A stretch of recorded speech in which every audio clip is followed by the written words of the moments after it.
tentar ser o mais sintético possível, já porque está avançando em horário, né? Alguém aqui pretende fazer economia? Ou tem alguma dúvida? Ninguém. Não era nem por ter feito essa pergunta que eu já imaginei, né? 4 aqui, 3 levantou a mão aqui, quando você economia nem ia ter ninguém. Mas eu vou ter aqui 30 minutos para tentar convencer a você que o curso de economia é interessante. Meu nome é Renan Oliveira Regis. Eu tenho a graduação em Economia pela UFRPE de Recife. Logo na graduação eu já comecei a estagiar na área. Estagiei no Instituto de Pesquisa da Federação do Comércio, onde a gente fazia a pesquisa de mercado. A gente via a intenção de vendas nos períodos Natal, Páscoa, Dia das Mães e dos Pais. Perguntava aos empresários a expectativa de vendas deles, perguntava aos consumidores o quanto eles pretendiam consumir e quais bens, cruzava os dados e aí a gente conseguia prever as vendas para as datas comemorativas. Aí divulgava para a mídia e reportava ao público. No mestrado eu entrei na área de mercado financeiro, né? Que todo mundo quando entra na graduação pensa, vou fazer graduação em economia para trabalhar na Bolsa de Valores. Não é bem assim, mas tem a área de mercado financeiro. Em mercado financeiro eu estudo o risco. Mais especificamente falando, eu vejo a probabilidade de se perder muito dinheiro em ações. Porque quando a pessoa está operando no mercado acionário, ele está preocupado com os ganhos, mas ele também quer saber dos riscos. E no doutorado eu estou dando continuidade à mesma área de pesquisa. Na raiz da palavra da economia está a administração de um lar. Mas será que isso faz realmente sentido? Eu vou dar um exemplo. O seu pai pega e lhe dá R$200 e diz, garoto, você vai para o shopping e gasta esse dinheiro. Aí você vai dizer, só isso? Aí ele eu continuo para dar para vocês e te vira. Chegando lá no shopping, como consumista que vocês são, vocês queriam levar o shopping para casa. Mas isso não pode. Aí o que é que você faz? Você pega o máximo de produtos que tem no shopping e que caibam no seu orçamento. Ou seja, o desejo de vocês são ilimitados, mas os recursos de vocês são escassos. Então, o objeto de estudo da economia é a escassez e a alocação dos recursos escassos. É você tentar maximizar seu nível de satisfação com a restrição orçamentária que você tem. E na empresa, é você maximizar o lucro da empresa, dado que os recursos das empresas são escassos também. Então, isso é basicamente o que é economia. Aí nós temos 3 grandes problemas aí na economia, com respeito à empresa. O que produzir e que cestas de bens e serviços você vai oferecer no mercado. Aí o economista entra com análise de mercado, faz análise da demanda, vê se tem demanda para o produto e você vai lá e lança o produto. Você tem que ter como produzir. Qual o tipo de equipamento eu vou usar, quais profissionais eu devo contratar, de forma que eu venha minimizar meu custo. E quem fica com o produto e como distribuir. Isso também se refere à infraestrutura, os pontos de venda. Isso é um detalhe, isso é algo muito importante no setor agronegócio, visto que a infraestrutura das estradas são péssimas e ele sempre perde parte da safra na estrada. Pode passar. Pronto, aí tem 10 princípios da economia. Eu não vim detalhar não, eu só trouxe para falar rapidamente para poder gerar a curiosidade de vocês estudar mais o assunto. As pessoas e a sociedade se deparam com escolhas conflitantes, que chama de trade-off. Ou seja, agora mesmo vocês estão em conflito em qual curso fazer na graduação. Pronto, é um trade-off. E outros conflitos que você tem no seu dia a dia. Então, a tomada de decisão é muito importante nas ciências econômicas. O custo de alguma coisa é o valor daquilo que você abre mão para obtê-las. Ou seja, você passou no vestibular, está na universidade pública. Aí você diz, eu não estou tendo custo nenhum em estar na universidade pública, mas você tem. Porque em vez de entrar na universidade, você poderia estar trabalhando no mercado de trabalho e recebendo um salário. Então você está abdicando daquele salário para estudar. Ou seja, é um custo de oportunidade que você às vezes não percebe, mas que envolve, você tem esse custo. As pessoas e organizações avaliam alterações marginal. O empresário, quando ele decide ofertar uma unidade de produto a mais, ele sempre olha o custo. Se o custo for mais elevado que o preço, ele fica com a produção no nível que ele está. As pessoas e as firmas e as sociedades reagem a incentivos. Se você está aqui no GGE e pretende cursar a Universidade Federal, é porque você está pensando no salário futuro e tem um alto salário. Então, isso é um incentivo que ele faz estar no GGE e é um incentivo que ele faz fazer vestibular. Certa vez tinha um economista e que ele tinha um filho. E ele queria que o filho dele fosse no banheiro e fizesse as necessidades sozinho. Mas o menino sempre pedia ajuda dele. Aí, como bom economista que ele era, ele pensou, as pessoas reagem a incentivo. Chegou para o menino e disse, ó, eu vou lhe dar um pacote de M&M's todas as vezes que você for no banheiro e fizer as necessidades sozinho. Aí, no primeiro dia deu certo, o menino foi e ganhou M&M's. No segundo dia também. Mas no terceiro dia, o menino chegou para ele, pai, eu vou no banheiro. Aí ele pode ir. Aí ele foi, fez a necessidade, agora meu M&M's. Aí ele deu. Aí daqui a 10 minutos, estou com vontade de ir no banheiro de novo. Aí ele vai, foi, deu M&M's. Aí daqui a 10 minutos, deu vontade de novo. Ou seja, os incentivos que ele deu ao filho funcionou nos primeiros dias. Mas depois não fez efeito nenhum, como ele queria ir no banheiro direto, só para ganhar M&M's. Então isso também acontece. Oxe, passou tudo. Isso também acontece tanto com os consumidores, firmas, indivíduos reais sempre a incentivo. Volta mais. Volta. Pronto. Aí tem aí. As pessoas, o comércio pode beneficiar todos, ou seja, países como o Japão se especializam em tecnologia, mas tem pouca produção de alimentos. Então ele exporta tecnologia e importa alimentos, ou seja, beneficia a todos. Então, em determinada circunstância, o governo precisa intervir na economia para melhorar. O padrão de vida dos países depende da capacidade de produzir bens e serviços. O preço sempre sobe quando o governo emite moeda demais. E há um trade-off entre inflação e desemprego, né? Se eu tenho baixo desemprego, eu tenho altas taxas de inflação. Se eu tiver baixa inflação, eu tenho altas taxas de desemprego. Há um conflito. Pode passar. Macroeconomia. Na universidade, se vocês optarem pelo curso de economia, vocês vão se deparar com duas grandes áreas, que são macroeconomia e microeconomia. A macroeconomia estuda as questões mais amplas da sociedade, como crescimento, desemprego, inflação, taxa de juros. E o economista vai estudar política monetária, fiscal e cambial.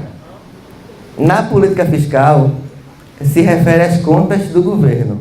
O governo federal é como se fosse uma família. Se seu pai recebe um salário, mas ele gasta mais do que ele recebe, ele vai ter que usar cartão de crédito, vai ter que pedir empréstimo no banco.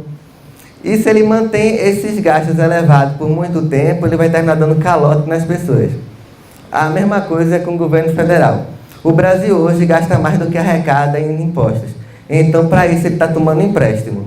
Mas se isso continuar por muito tempo, vai chegar um momento que o governo brasileiro não vai conseguir pagar as contas. Então, o governo quebra.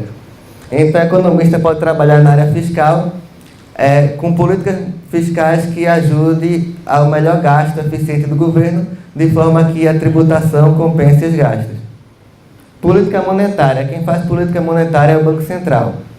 O Banco Central brasileiro hoje define uma meta para a inflação, que está em 4,5%. Se a inflação está abaixo da meta, ele diminui a taxa de juros. Diminuindo a taxa de juros faz com que as empresas captem mais empréstimo para poder investir. As empresas começando a investir, aumentando fábrica, trocando maquinário, gera emprego. Gerando emprego, as famílias aumentam as suas rendas. Aumentando as suas rendas, as famílias consomem. As famílias consumindo, o preço sobe e a inflação volta para a meta. Então, A mesma coisa é o inverso, né? Inflação mais alta que a meta, ela aumenta a taxa de juros, as empresas reduzem investimento, aumenta o desemprego e a inflação cai novamente. Política cambial também faz o Banco Central. Quando ele quer valorizar a moeda nacional, ele aumenta a taxa de juros, porque aí ele capta investimento internacional e valoriza a moeda. Na microeconomia, o economista vai se preocupar com as questões mais individuais. Na firma, é maximização de lucro, minimização de custo. Em relação ao consumidor, maximização do nível de satisfação de acordo com a restrição orçamentária, que foi o caso que eu citei aqui de shopping. Ou seja, o empresário quer ofertar os produtos com o maior preço possível e o consumidor quer comprar com o menor preço possível. Então, a espécie de barganha invisível que Adam Smith dizia que era a mão invisível da economia. Termina que o preço efetivo de venda nem é o que o empresário queria, nem é o que o consumidor queria. É um preço de equilíbrio. Também se estuda em microeconomia a questão tributária e a gente vê que tributo reduz o bem-estar da sociedade. E hoje o Brasil tem uma das maiores cargas tributárias do planeta, então você vê que isso reduz muito o bem-estar da sociedade brasileira. Você também pode ver a eficiência dos gastos. Também você pode ver a distribuição de renda em microeconomia, os programas sociais. Pode passar. Agora, a atividade do economista. O economista ele pode trabalhar por várias áreas. Pode trabalhar com viabilidade econômica de projetos, ou seja, empresas têm projeto de ampliar suas fábricas, trocar maquinário, entrar no novo nicho de mercado. Então, o economista pode fazer estudo de viabilidade econômica para ver se é viável ou não esses investimentos. A economia de empresas, que é fazer planejamento estratégico, trabalhar no departamento financeiro, estudo de mercado, conjuntura econômica, que é ver o ambiente de negócio, se a economia está favorável ou não para a empresa investir ou produzir, quem sabe, um novo produto. Custos e orçamento empresarial. Em orientação financeira, o economista pode orientar, mostrando quais melhores aplicações para as pessoas fazerem. Também pode orientar as empresas sobre investimentos. No mercado financeiro, que eu acho mais interessante, o economista pode ser um trader, que seria trabalhar em bancos de investimentos, corretoras de valores, comprando e vendendo ações, de forma a tentar obter a maior rentabilidade para os seus clientes. Ou seja, eles tentam comprar as ações quando o preço está baixo, mas com perspectiva de crescimento. E tentam vender as ações com um preço alto, mas com perspectiva de queda. Assim ele consegue obter a maior rentabilidade. Seria especular no mercado financeiro. E também você vê que o economista ele tem que diversificar a sua carteira. Comprar ações de diferentes empresas de forma a minimizar seu risco. Porque se um setor quebra, tipo construção civil, você tem outros setores que vai estar em alta, aí você vai conseguir cobrir o prejuízo dos outros, né? Eu odeio construção civil porque é um setor muito cíclico. Também pode ver o risco do mercado financeiro, que é o meu trabalho, porque os bancos são obrigados a reportar o risco, para os clientes ter consciência de que ele pode perder dinheiro e saber se ele investe ou não naquelas carteiras de investimento. Consultoria e assessoria. Consultoria estava dando muito dinheiro antes da crise, porque o BNDES estava emprestando para as empresas uma taxa de juros abaixo da do mercado. Então era cheio de empresário querendo captar dinheiro do BNDES. Então estava crescendo muito as empresas de consultoria, empresas só fazendo isso e ganhando muito dinheiro. Com a crise econômica, o BNDES fechou a torneirinha deles, aí caiu muito essa área. A assessoria de projetos e agronegócio. Ou seja, muitas empresas só produzem produtos para o Brasil, mas querem exportar. Então, o economista pode ver o mercado consumidor internacional e viabilização, estudar a questão das tarifas aduaneiras, o custo de se exportar. E também pode trabalhar também no mercado financeiro com as empresas de agronegócios. Porque o agricultor ele pode vender a safra dele antes da colheita no mercado financeiro. Isso se chama posição de hedge. Se o o agricultor ele acha que quando ele for colher o preço vai estar baixo, ele vai no mercado financeiro, antecipa a venda. Aí chama EDA. Pode passar. Orientação no comércio exterior, estudo de mercado, orçamento. Orçamento ele pode trabalhar no setor público, porque tem a lei de diretrizes orçamentárias, que é um conjunto de leis que visa dar regras para os gastos do governo, tanto do governo federal, estadual, municipal. Se o governo não cumprir, pode sofrer até impeachment da presidente, do governador. Então é muito importante o economista fazer o orçamento e fazer as previsões dos gastos futuros. Professor precisa de carreira acadêmica, mestrado, doutorado, para poder lecionar nas faculdades particular ou pública. Perícia é o economista que faz cálculos financeiros em processos judiciais, ou então detectar crime financeiro, superfaturamento.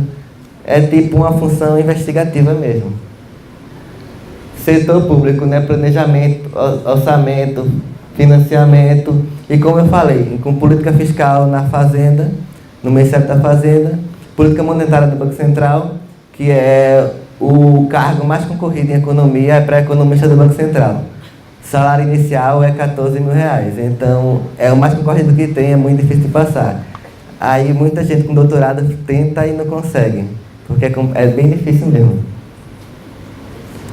Análise de conjuntura econômica e pesquisa, como eu já falei, eu já fiz pesquisa na Federação do Comércio, pesquisas que tem questão socioeconômica, demográfica, desigualdade social. Aí pode trabalhar no IBGE também, é um bom concurso, o salário é alto. Também pode trabalhar na Sudene, que o salário é R$8 mil, também é concurso, também tem pesquisa. E consultoria de fusão, aquisição e incorporação das empresas. Principalmente a questão de viabilidade, se realmente vai gerar maior rentabilidade para as empresas, as fusões. E também tem a questão da legislação, que normalmente os países têm rigorosas leis para impedir a fusão de empresas para não gerar cartel. Criação de projetos para obtenção de financiamento também entra na história de crédito do BNDES. Tem mais? Não. Pronto. Eu explanei aqui rápido, espero que vocês tenham se interessado. E boa tarde para vocês. Tchau.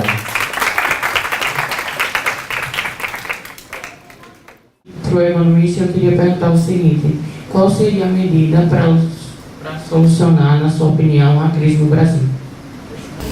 O problema no Brasil é fiscal. Os gastos são mais elevados do que a arrecadação. Então seria continuar as reformas estruturais e diminuir o tamanho do Estado. O Estado é inchado e ineficiente. Então vai passar pelas privatizações e diminuindo o Estado mesmo, para reduzir os gastos e equilibrar, equacionar a receita e gasto. Não tem outro não. O problema é fiscal.